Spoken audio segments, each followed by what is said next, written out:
Hello hello hello. आवाज़ शायद बिल्कुल ठीक आ रही होगी अब मेरे ख्याल से। तो चलते हैं अपने लेक्चर की तरफ। भाई हम बात कर रहे थे एनसीईआरटी के फर्स्ट चैप्टर की क्लास 11th के, जिसका नाम है living world, diversity in the living world. ठीक है, अब मैं इसको यहाँ से पढ़ाऊंगा बिल्कुल फर्स्ट पेज से। ठीक है, आप अपनी एनसीईआरटी लेके बैठे, अरे यार, आप अपनी एनसीईआरटी लेके बैठे और उसको साइड बाय साइड इंग्लिश में पढ़ते रहें। ठीक है, हम बात करेंगे और यहाँ तो मैं बताता रहूंगा कि क्या क्या चीज़ें हमें याद करनी है और क्या क्या नहीं याद करना है। ठीक है, तो एक थॉरली रीडिंग कर लेते हैं एनसीईआरटी की। बायोलॉजी लाइफ फॉर्म और लिविंग प्रोसेस का साइंस है। ठीक है, बायोलॉजी लाइफ फॉर्म और लिविंग प्रोसेस का साइंस है। लिविंग वर्ल्ड में बहुत ही अमेजिंग बायोडाइवर्सिटी, बहुत ही अमेजिंग डाइवर्सिटी, मतलब अलग अलग तरह के ऑर्गेनिज्म हैं। अर्ली मैन इजीली समझ सकता था कि क्या इनएनिमेट मैटर है और क्या लिविंग ऑर्गेनिज्म है। ठीक है, मतलब जो पुराने लोग थे वो इजीली समझ सकते थे कि क्या निर्जीव चीजें हैं और क्या जीवित चीजें हैं। ठीक है, अर्ली ह्यूमंस ने कुछ इनएनिमेट ऑब्जेक्ट जैसे विंड, सी, फायर और कुछ एनिमल्स को प्लांट्स को देवता मान लिया था। इन सब इनएनिमेट और एनिमेट चीजों का सबसे कॉमन फीचर ये था कि ये ह्यूमंस में ईव या फियर का सेंस जगाते थे। मतलब ये इन सब का कॉमन फीचर ये था, मतलब जो निर्जीव चीजें थी और जो जीवित चीजें थी, इनका सबका कॉमन फीचर ये था कि ये ह्यूमंस के अंदर डर महसूस कराते थे। ठीक है, जिसके कारण इन जो है इंसान ने देवता मान लिया था इन चीजों को, जैसे कि पवन देवता, हवा को देवता, अग्नि देवता हमारे देवताएं हैं जो हैं। ठीक है, क्योंकि हमारे अंदर डर का माहौल जगाते थे इस वजह से। लिविंग ऑर्गेनिज्म का डिस्क्रिप्शन इंक्लूडिंग ह्यूमन बींग्स काफी बाद में हुआ, ह्यूमन हिस्ट्री में शुरू हुआ। जो सोसाइटी सिर्फ ह्यूमन सेंटर्ड व्यू रखती थी वो बायोलॉजी में लिमिटेड प्रोग्रेस कर पाई। सिस्टमैटिक और detail description of life form के लिए आइडेंटिफिकेशन, नोमेनक्लेचर, क्लासिफिकेशन का सिस्टम डेवलप करना जरूरी हो गया। मतलब कि जो सिर्फ इंसान के नजरिए से ही दुनिया को देखती थी वो सोसाइटी बायोलॉजी में, वह समाज बायोलॉजी में लिमिटेड ग्रोथ कर पाया। क्योंकि अगर आप किसी चीज को अपर उसी के नजरिए से देखोगे तो आप एक सीमा तक आप जो पहुंच कर रह पाओगे, उससे आगे की आप लिमिटेड ग्रोथ कर पाओगे, उससे फालतू आप प्रोग्रेस नहीं कर पाओगे। ठीक है, उससे एक्स्ट्रा आप कभी जान ही नहीं पाओगे। सिस्टमेटिक और डिटेल मतलब एक तरीके से तरीके सिस्टमेटिक और डिटेल डिस्क्रिप्शन, मतलब जिससे पता भी चले कि डिटेल में डिस्क्रिप्शन हो इन चीजों के लिए। आइडेंटिफिकेशन, नोमेनक्लेचर और क्लासिफिकेशन यानी कि बंटवारा, नाम देना और यानी कि पहचान करना। ठीक है, पहचान करना, उसका नाम देना ऑर्गेनिज्म का और उसका बंटवारा करना, ये सिस्टम डेवलप करना जरूरी हो गया। ठीक है, इन स्टडीज का सबसे बड़ा फायदा ये था कि ये बताती थी कि लिविंग ऑर्गेनिज्म में सिमिलैरिटीज होती हैं।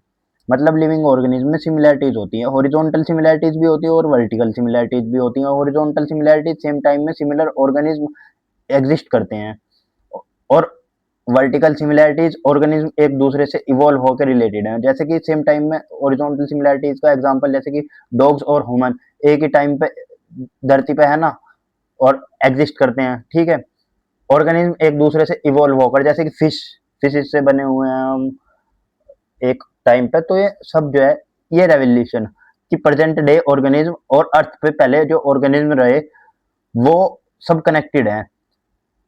इसने इस बात ने ह्यूमंस को हमें मतलब हम्बल बना दिया और बायोडाइवर्सिटी कंजर्वेशन के लिए कल्चरल मूवमेंट स्टार्ट हुए कि भाई इनकी संरक्षण ना करनी चाहिए, हमें अपनी बायोडाइवर्सिटी की संरक्षण करनी चाहिए। ठीक है, अगले चैप्टर में आपको प्लांट और एनिमल की क्लासिफिकेशन और डिस्क्रिप्शन मिलेगी, वो भी एक टेक्सोनोमिक्स के पर्सपेक्टिव से, मतलब नजरिए से। ठीक है, उसके बाद आते हैं साइंटिस्ट के बारे में। साइंटिस्ट दिए हुए हैं अर्नेस्ट मेयर साहब। ठीक है, 5 जुलाई 1904 को कैम्पटन जर्मनी में जन्मे अर्नेस्ट मेयर हार्वर्ड यूनिवर्सिटी के एवोल्यूशनरी बायोलॉजिस्ट, जिसे 20th सेंचुरी का डार्विन भी कहा गया है, दुनिया के 100 ग्रेट साइंटिस्ट में से एक थे। मेयर ने 1953 में हार्वर्ड के faculty of art and science को ज्वाइन किया और 1975 में रिटायर हुए। उस वक्त उनका title Alexander Agassiz professor of zoology emeritus था। उनके नियरली 80 साल के करियर में उनका research ornithology, taxonomy, zoogeography, evolution, systematic and biology के हिस्ट्री और फिलोसफी तक स्प्रेड था।